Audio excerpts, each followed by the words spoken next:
ভক্তবৃন্দ শ্রী চরণে প্রণাম গুরুদেব এবং সর্বোপরি ছিল প্রভুপাদের চরণে প্রণাম নিবেদন করে কৃপা আশীর্বাদ প্রার্থনা করতে আজকের আমাদের ভাগবতম প্রথম স্কন্ধে তৃতীয় অধ্যায় আলোচনা। আপনারা শ্লোকে দেখেন, শ্লোক নাম্বার হচ্ছে 36। সবা ইদম বিশ্বম অমোঘলীলা সৃজতবত্তেন সজাতে অস্মিন ভূতেষু চন্ত হিত আত্মসন্তন্ত্র ষড়বর্গকম জিঘ্রাতি ষড়গুণেষু। অনুবাদ: যার চরিত্র সর্বদাই নির্মল এবং নিষ্কলঙ্ক, সেই ভগবান ষড় ইন্দ্রিয়ের এবং ষড় ঐশ্বর্যের অধীশ্বর।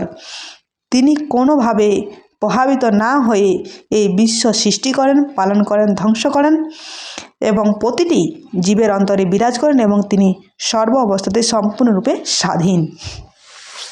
তো অমোঘ লীলা, সেই ভগবান, সেই ভগবানের অমোঘ লীলা। অমোঘ বলতে সম্পূর্ণরূপে কলুষমুক্ত। আমরা তো এই জগতে আমরা ভগবানকে কলুষ করে দিচ্ছি যে না, ভগবান অনেকগুলো মহিলা নিয়ে নাচানাচি করেছেন। সে বলে না, ছাগলে কি না খায়, ড্যাশ ড্যাশে কি না বলে। তো সেই শাস্ত্র পড়ুন, তাহলে তো জানতে পারবেন। তো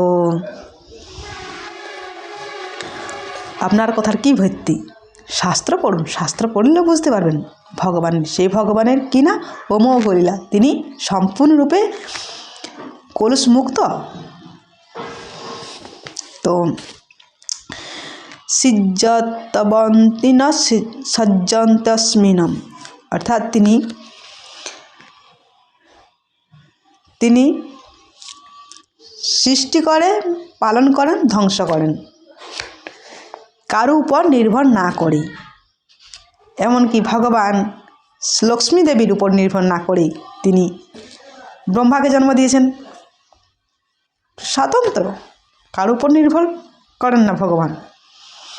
আমাদের তো এই জড়জগতে আমাদের সন্তানের জন্ম দিতে গেলে স্ত্রী হলে পুরুষের দরকার, প্রয়োজন, হয়তো সন্তান হবে না।